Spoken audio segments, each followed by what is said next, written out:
Assalamualaikum warahmatullahi wabarakatuh. Perkenalkan saya Andri dari tim PBL IF14 yang berjudul Warehouse Capacity Tracking.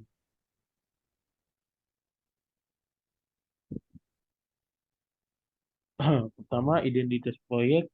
eh, Pengusul atau klien kami berasal dari PT Schneider Electric Manufacturing Batam dan manajer proyek kami Bu Yeni Rokayati SI MST.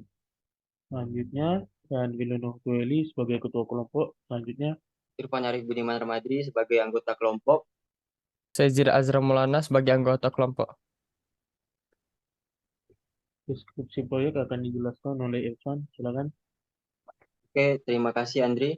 Nah, di sini saya ingin menjelaskan warehouse capacity tracking ini merupakan sistem untuk men-tracking kapasitas dari warehouse PT Schneider Electric Manufacturing Batam. Sistem ini sudah ada, namun perlu penambahan di bagian penimbangan barang yang mencakup berat, panjang, lebar, tinggi, dan volumenya. Dan barang yang ditimbang secara otomatis akan masuk di dalam database sistem warehouse capacity tracking.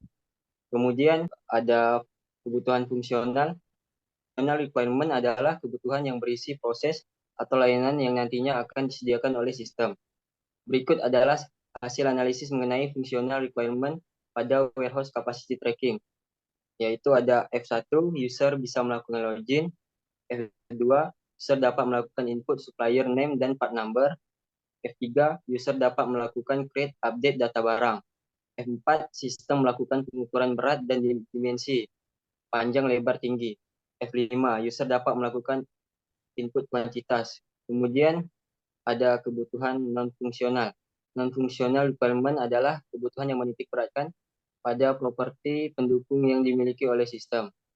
Ada availability, yaitu sistem dapat diakses apabila terhubung ke jaringan internet. Sistem mampu berjalan selama 24 jam non-stop, kecuali apabila ada perawatan sistem atau pembaharuan sistem. Kemudian sistem dapat dijalankan di mana saja dan kapan saja. Ada ergonomi. Sistem harus dapat digunakan dengan mudah atau user friendly. Kemudian ada bahasa. Menggunakan bahasa Indonesia, opsional bahasa Inggris. Safety. Sistem dapat memastikan bahwa data yang digunakan harus terlindungi dari akses yang tidak berwenang. Kemudian ada diagram use case yang dibacakan oleh Zidan. Saya akan menjelaskan diagram use case. Pada gambar ini, diagram use case terdapat user, yaitu user dapat melakukan login, user dapat mengisi supplier name dan part number, user dapat mengelola data barang, dan user dapat mengisi kuantitas. Selanjutnya, IR diagram akan dijelaskan oleh Irfan. Terima kasih, Zidan. Di sini di R diagram kami memiliki dua entitas, yaitu user dan data barang. Dan masing-masing entitas tersebut memiliki atributnya masing-masing. Contohnya di entitas user memiliki atribut unit, password, nama, dan ID user. Kemudian di entitas data barang memiliki atribut ID user, berat, tinggi, lebar, panjang, part number, supplier, dan ID barang. Dan masing-masing entitas tersebut terhubung dengan relasi many to many. Dan ada skema relasi yang dibacakan oleh Andri. Baik, di sini saya akan menjelaskan tentang skema relasi. Skema relasi di sini kami mempunyai dua tabel yang masing-masing mempunyai atribut, yaitu di tabel user ada 4 atribut dan di data barang ada 8 atribut yang masing-masing disambungkan oleh ID user. Selanjutnya desain antarmuka mungkin bisa dijelaskan oleh Bang Zidan. Silakan. Baiklah, saya akan menjelaskan desain antarmuka. Baiklah, di sini pada desain antarmuka terdapat login form, yaitu kita dengan memasukkan user dan password. Kemudian login, dan di sini akan terdapat tabel yang merupakan data setelah diinput nantinya. Untuk menginputnya itu dengan cara klik add. Lalu di sini kita memasukkan supplier name, part number sesuai dengan data ada di kotak atau box, kemudian quantity per box, lalu klik next. Lalu kita akan membuat data baru.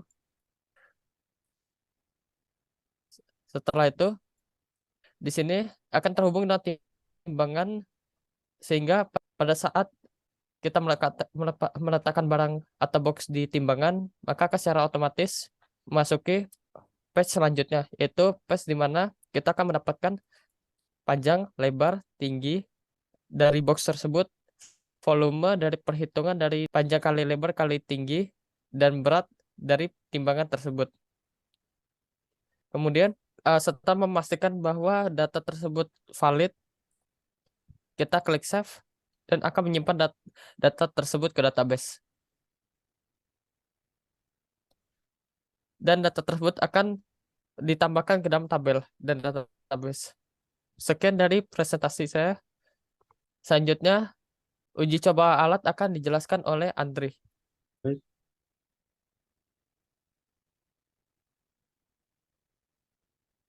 Di sini sudah terdapat ya beberapa tangkapan dari sensor yang sudah kita jalani tadi.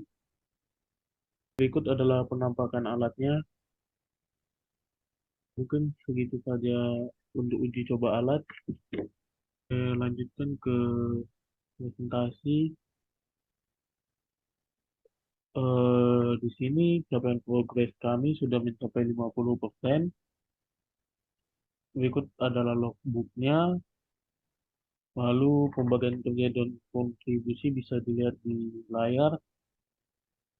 Kendala dalam proyek, kurangnya alat yang sesuai. Mungkin segitu saja dari presentasi kami. Apabila ada salah kata, mohon maaf. Sekian dan terima kasih.